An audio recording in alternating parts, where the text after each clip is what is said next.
भगवान शिव कैलाश में दिन रात राम राम कहा करते थे। सती के मन में जिज्ञासा उत्पन्न हो उठी। उन्होंने अवसर पाकर भगवान शिव से प्रश्न किया, आप राम राम क्यों कहते हैं? राम कौन है? भगवान शिव ने उत्तर दिया, राम आदि पुरुष है, स्वयंभू है, मेरे आराध्य है, सगुण भी है, निर्गुण भी है, किंतु सती के कंठ के नीचे बात उतरी नहीं।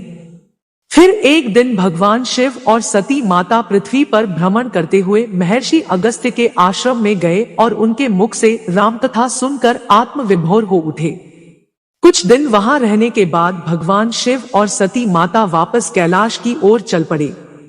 कैलाश की ओर जाते हुए भगवान शिव विचार कर रहे थे कि किस प्रकार प्रभु श्री राम के दर्शन किए जाएं। तभी दंडकवन से गुजरते हुए उनकी दृष्टि श्री राम और लक्ष्मण पर पड़ी। रावण माता सीता का हरण कर ले गया था।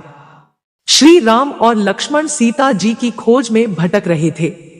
भगवान शिव उनके दर्शन कर भाव विभोर हो गए। उचित समय न जानकर उन्होंने उन्हें अपने असली रूप से साक्षात्कार नहीं करवाया।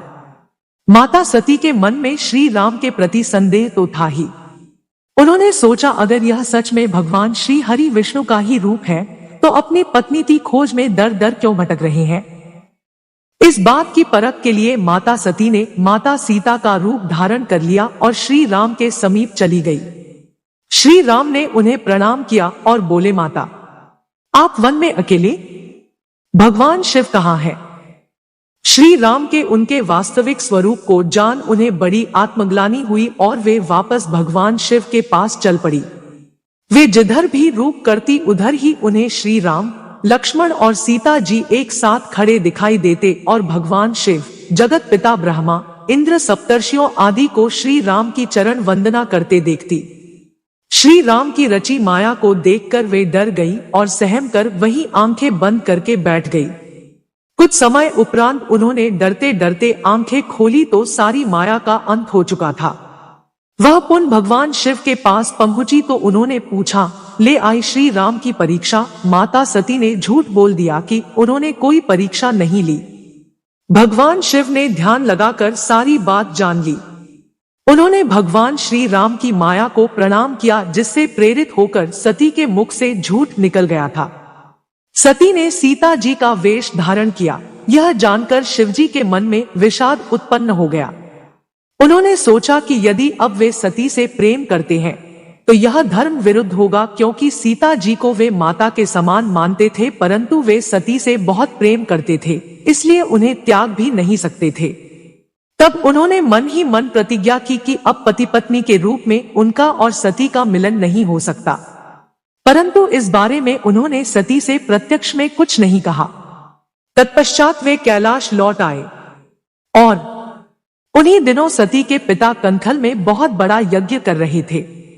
उन्होंने यज्ञ में सभी देवताओं और मुनियों को आमंत्रित किया था, किंतु शिव जी को आमंत्रित नहीं किया था, क्योंकि उनके मन में शिव जी के प्रति ईर्ष्या थी। सती को जब यह ज्ञात हुआ कि उसके पिता ने बहुत बड़े यज्ञ की रचना की है तो वे शिव जी के बहुत मना करने पर भी पिता के घर चली गई। वहां उन्हें कोई आदर सम्मान नहीं मिला। तब उन्होंने सोचा, भगवान ठीक ही कह रहे थे, बिना बुलाए पिता के घर भी नहीं जाना चाहिए।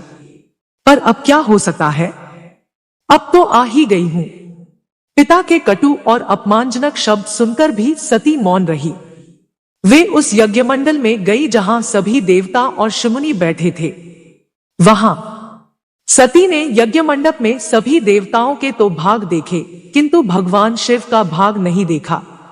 वे भगवान शिव का भाग न देखकर अपने पिता से बोली, पितृश्रेष्ठ, यज्ञ में तो सबके भाग दिखाई पड़ रहे हैं, किंतु कैलाशपति का भाग नहीं है। आपने उनका भाग क्यों नहीं दिया? दक्ष ने गर्व से उत्तर दिया, मैं तुम्हारे पति कैलाशपति को देवता नहीं समझता। वह तो भूतों का स्वामी, नग्न रहने वाला और हड्डियों की माला धारण करने वाला है। वह देवताओं की पंक्ति में बैठने योग्य नहीं है। उसे कौन भाग देगा? सती के नेत्र लाल हो उठे। उनकी भौहें कुटिल हो गई। उनका मुखमंडल प्रलय के सूर्य की भांति तेजोदीप्त हो उठा और वे यज्ञ के कुंड में कूद गईं। इस प्रकार भगवान शिव माता सती से दूर हो गए। दोस्तों, आपको भगवान भोलेनाथ और माता सती की कथा अच्छी लगी हो तो वीडियो को लाइक करके कमेंट में हर हर महादेव जरूर लिखिए और ऐसे ही नई नई कथा के लिए हमारे चैनल को सब्सक्राइब भी कीजिए।